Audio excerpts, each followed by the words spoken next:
بسم اللہ الرحمن الرحیم۔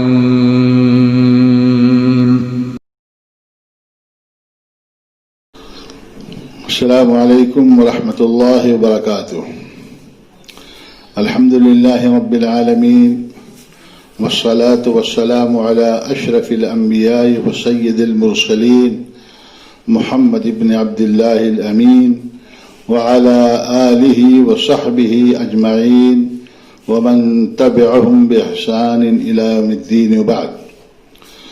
قال النبي صلى الله عليه وسلم صلوا كما رأيتموني أصلي۔ ناظرین کرام، برادران اسلام، میرے عفت مآب ماؤں، بہنوں اور بیٹیوں، آج کے درس کا موضوع ہے امام کی اقتداء ضروری ہے۔ آپ حضرات یہ بات بخوبی جانتے ہیں کہ نماز اسلام کے بنیادی 5 ارکان میں دوسرا اہم رکن ہے۔ کتب حدیث میں نماز کی ادائیگی کے آداب تفصیل کے ساتھ ذکر ہوئے ہیں، لیکن بدقسمتی سے مسلمانوں کی ایک بڑی تعداد ان آداب سے کما حقہ واقف نہیں ہے، اور وہ نماز کی ادائیگی میں غلطیاں کر جاتے ہیں، جن سے ان کی نماز بسا اوقات درست نہیں ہوتی یا کم از کم اس کے ثواب میں کمی واقع ہو جاتی ہے۔ نماز میں سرزد ہونے والی غلطیوں میں سے ایک بڑی غلطی باجماعت نماز میں امام کی مکمل اقتداء نہ کرنا بھی ہے۔ یہ بات یاد رکھنی چاہیے کہ جماعت کے ساتھ ادا کی جانے والی نمازوں میں مقتدیوں کو نماز کے تمام ارکان کی ادائیگی امام کے بعد ہی کرنی چاہیے۔ امام سے پہلے کسی رکن کی ادائیگی یا امام کے ساتھ ساتھ ارکان کی ادائیگی یہ صحیح نہیں ہے۔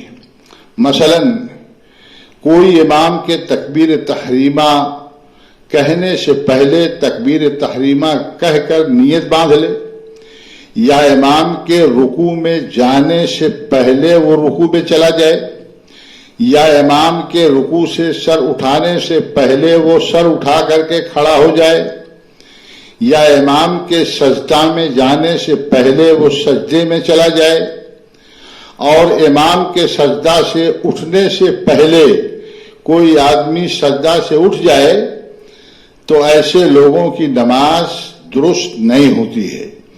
اسی طرح اگر ان ارکان کی ادائیگی میں امام کے ساتھ ساتھ ان ارکان کی ادائیگی امام کے ساتھ ساتھ کی جائے تب بھی نماز صحیح نہیں ہوگی، بلکہ نماز درست ہونے کے لیے ضروری ہے کہ ان ارکان کی ادائیگی امام کے رکن کے ادا کرنے کے بعد کی جائے۔ اسی کو متابعت یا اقتداء کہا جاتا ہے، اور نماز میں مقتدیوں کو امام کی اقتداء یا اس کی اتباع ہر حال میں کرنی ہے۔ حضرت ابو ہریرہ رضی اللہ تعالی عنہ سے ایک صحیح حدیث مروی ہے کہ اللہ کے رسول صلی اللہ علیہ وسلم نے ارشاد فرمایا، انما جعل الامام لیؤتم بہ، انما جعل الامام لیؤتم بہ، امام اسی لیے بنایا گیا ہے کہ امام کی اقتداء اور اس کی پیروی کی جائے، اس کا اتباع کیا جائے۔ اذا کبر الامام فکبروا ولا تکبروا حتی یکبر، جب امام اللہ اکبر کہے تو تم بھی اللہ اکبر کہو، اور امام کے تکبیر کہنے سے پہلے تکبیر نہ کہو۔ وَإِذَا رَكَعَ فَارْكَعُوا، اور جب امام رکوع کرے تو رکوع میں جاؤ۔ وَلَا تَرْكَعُوا حَتَّى يَرْكَعَ، اور جب تک امام رکوع نہ کر لے اس وقت رکوع میں نہ جاؤ، رکوع نہ کرو۔ وَإِذَا قَالَ سَمِعَ اللَّهُ لِمَنْ حَمِدَهُ فَقُولُوا اللَّهُمَّ رَبَّنَا لَكَ الْحَمْدُ، اور جب امام سمع اللہ لمن حمدہ کہے تو تم لوگ اللہم ربنا لک الحمد کہو۔ اور وَإِذَا سَجَدَ فَاسْجُدُوا، اور جب امام سجدے میں چلا جائے تب تم بھی سجدے میں جاؤ، وَلَا تَسْجُدُوا حَتَّى يَسْجُدَ، اور تم لوگ سجدے میں اس وقت تک نہ جاؤ جب تک امام سجدے میں نہ چلا جائے۔ یہ بخاری، مسلم اور ابو داؤد وغیرہ کی روایت ہے، الفاظ ابو داؤد کے ہیں، صحیح حدیث ہے۔ اس لیے نماز کے ارکان کی ادائیگی میں مقتدیوں کو امام کی مطابقت کرنا ضروری ہے، نہ کہ مسابقت یا موافقت۔ مسابقت کا مطلب ہے امام سے پہلے کسی رکن کو ادا کر لینا، اور موافقت کا مفہوم ہے امام کے ساتھ ساتھ ارکان کی ادائیگی۔ یہ دونوں چیزیں مقتدیوں کے لیے ممنوع ہیں۔ مطلوب صرف امام کی مطابقت ہے، یعنی امام کے پیچھے اور امام کے بعد ارکان کی ادائیگی۔ جو لوگ امام سے پہلے کسی رکن کو ادا کرتے ہیں، خصوصاً امام کے سجدہ سے سر اٹھانے سے پہلے سجدہ سے سر اٹھا لیتے ہیں، حدیث میں ایسے لوگوں کے لیے سخت وعید وارد ہوئی ہے۔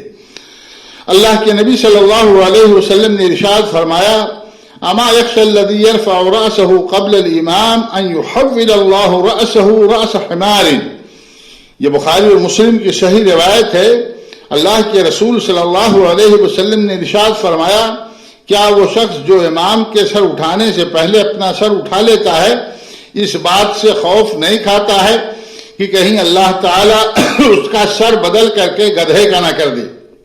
اس لیے باجماعت نماز ادا کرتے ہوئے ایک نمازی کو اس کا خاص خیال رکھنا چاہیے کہ وہ امام سے مسابقت یا موافقت نہ کرے، اس کی صرف مطابقت کرے، یعنی ہر عمل امام کے بعد کرے۔ اگر کوئی امام سے پہلے کوئی عمل کر لیتا ہے تو اس کی نماز باطل ہو جائے گی۔ البتہ ایک بات ذہن میں رہے کہ اگر کسی سے اس قسم کی غلطی سرزد ہو جائے اور فوراً اسے اس کا احساس ہو جائے تو اسے یہ عمل دوبارہ امام کے ساتھ کر لینا چاہیے، اس سے اس کی نماز درست اور صحیح ہو جائے گی۔ اگر کوئی یہ مسئلہ نہیں جانتا ہے اور اس سے یہ غلطی سرزد ہو جاتی ہے تو لا علمی کی بنا پر بعض علماء کا خیال ہے کہ اس کی نماز ہو جائے گی مگر وہ گنہگار ہوگا، جبکہ کچھ دوسرے علماء کی رائے ہے کہ لا علمی کے باوجود اس کی نماز درست نہیں ہوگی۔ اس لیے مسلمانوں کو، خاص طور سے ہمارے بزرگوں کو، عزیزوں کو، بھائیوں کو اس بات کا لحاظ کرنا چاہیے کہ جب وہ مسجد میں امام کے ساتھ باجماعت نماز ادا کر رہے ہوں تو امام کی وہ اقتدا اور پیروی کریں، اس کی مطابقت کریں، کوئی رکن امام سے پہلے نہ کریں نہ امام کے ساتھ کریں۔ سلام پھیرنے میں عام طور سے نمازی حضرات سے غلطی سرزد ہوتی ہے کہ وہ امام کے سلام کے ساتھ ہی سلام پھیر دیتے ہیں، جبکہ صحیح بات یہ ہے کہ امام کے دونوں طرف سلام پھیرنے کے بعد ہی مقتدیوں کو سلام پھیرنا چاہیے، ورنہ امام کی مطابقت کے بجائے امام کی موافقت ہو جائے گی جو درست نہیں ہے۔